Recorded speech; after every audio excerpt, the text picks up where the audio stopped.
am a beautiful, brilliant, and strong little girl.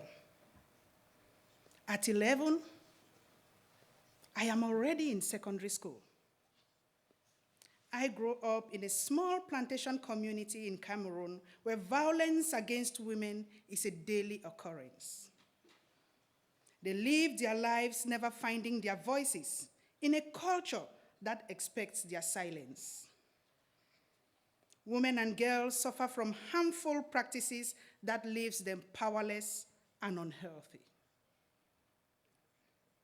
In one tradition of my tribal people, the bodies of women who die during childbirth are dragged to the grave without any ceremony or the opportunity to pay last respects. They are considered witches. But now I am 17,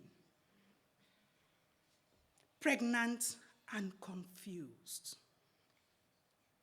Sometimes I blame myself for it, sometimes I don't. My boyfriend and I want to keep it, although deep down, I know it is the wrong decision. I am blinded by childhood love. One afternoon, I am sitting in my room with my cousin when she breaks the silence. Nakinti, why you dey keep this belly? You want kill your mommy and papa? I beg you, tell your boyfriend me una move this belly. No worry, I go tell him myself. Now let me translate that. That was in Pidgin English, a common language in Cameroon. Nakinti, why are you keeping this pregnancy? Do you want to kill your mom and dad? I am begging you, tell your boyfriend you will terminate this pregnancy. In fact, I am going to tell him myself. That is how, at 12 weeks in, I walk into a tiny, dirty little room where an old, mannerless man, let's call him Mr. Crazy, performs countless illegal and unprofessional abortions.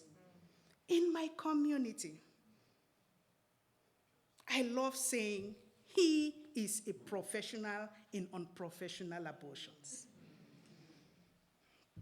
Many girls in my area die of complications after their abortions, and the rumor is that he is usually the one responsible. No one knows if he attended nursing school, but it's enough that the community believes he is a nurse. He is popular, cheap, and sadly, the only option.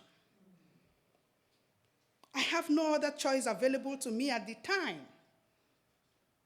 Mr. Crazy tells me to take off every piece of my clothing and climb on his dirty bed. I already have my legs up and apart when he asked me the heartbreaking question. Hey, did you and your boyfriend have sex this morning before coming here? He is blowing fumes of cigarette smoke directly into my vagina. No, we did not. I shivered. Ah, he says, that's not good. If you don't have sex, the D&C procedure will be difficult to perform. Never mind. I'll have a quick sex with you to open your track. My heart sinks.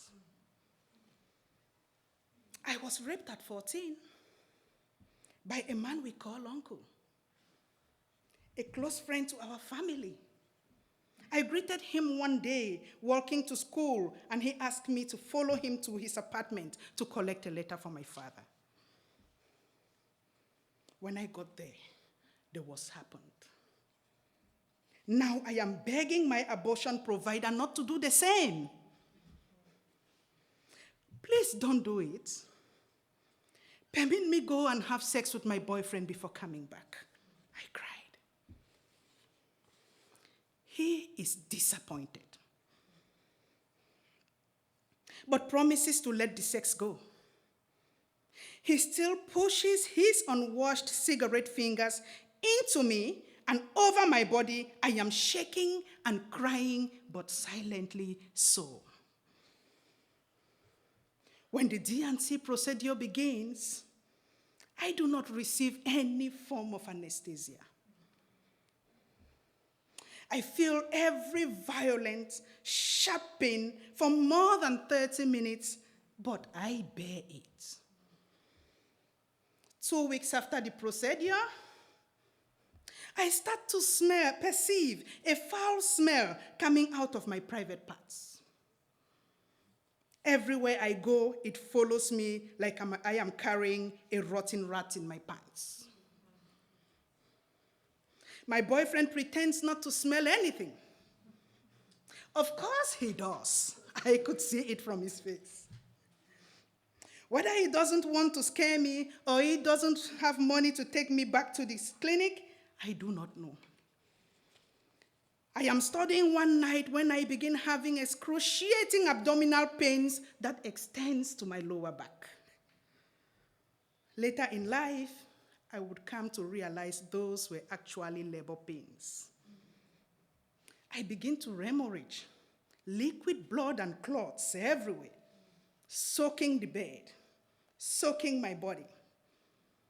My cousin and boyfriend rushed to tell Mr. Crazy, who picks me up in his rickety Toyota Corolla, to take me back to his deadly clinic. Look what was still inside of you. He says, holding up a pair of scissors with something hanging at the tip. Part of your vagina, your placenta that I did not take out. You will be fine now.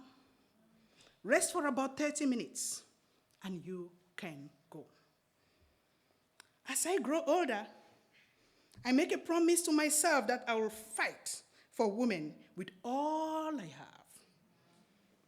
As I am applying for university, I find the Department of Women and Gender Studies in the University of Boyap, Cameroon. That is where I obtained undergraduate and master's degrees in Women and Gender Studies.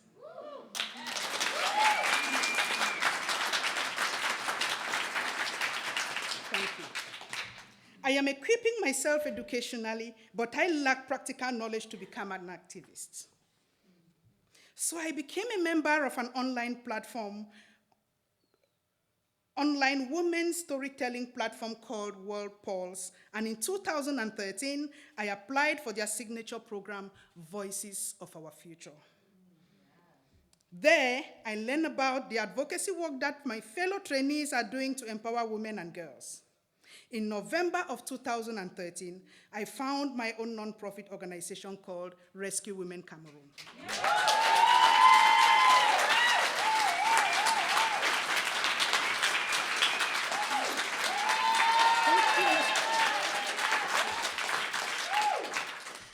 My goal is to empower women, but I never intend to talk about my personal experiences.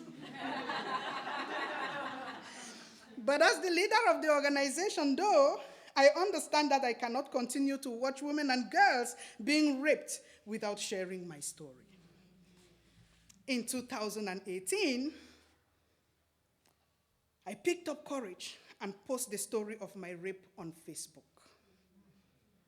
In my voice, the way it happened over a period of 5 days.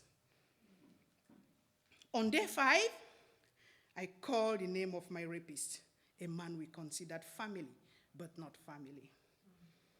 Unfortunately, part of my community sides with him, and he is never punished. But I find closure in the mission of Rescue Women Cameroon as we expand to address rape and sexual violence. But even then, I wasn't ready to tell about the abuse I suffered at the hands of Mr. Crazy. It was another shameful experience that I didn't want to share for fear people would judge me for being a bad girl or blame me for getting pregnant in the first place.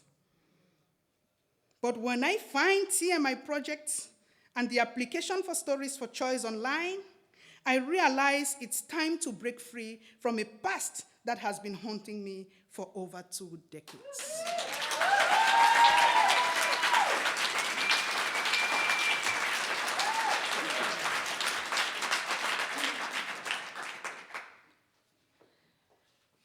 Now the question is, what would have happened if I wasn't accepted for this program? Would I have been devastated or reconvinced myself that I did something wrong in getting an abortion?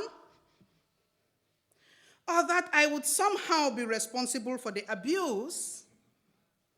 Luckily, I didn't have to find out.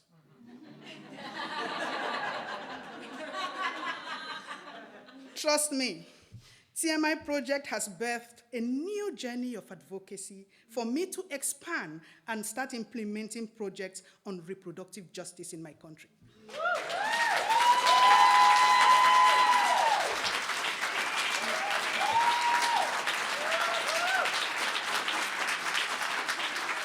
Thank you.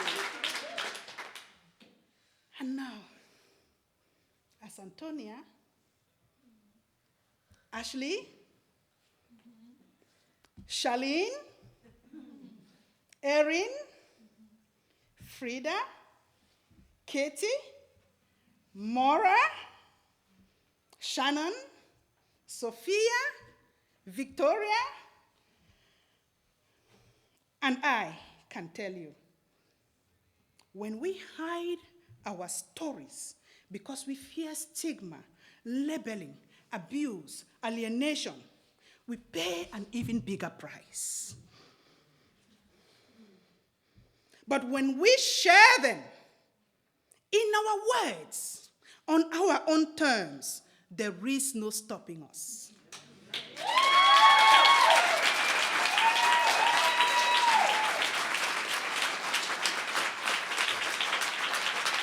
And thank you. And in all confidence, I know that beautiful, brilliant, and strong 17-year-old girl that I was is hopeful and proud to see me standing on this stage, telling her story, our stories, at last.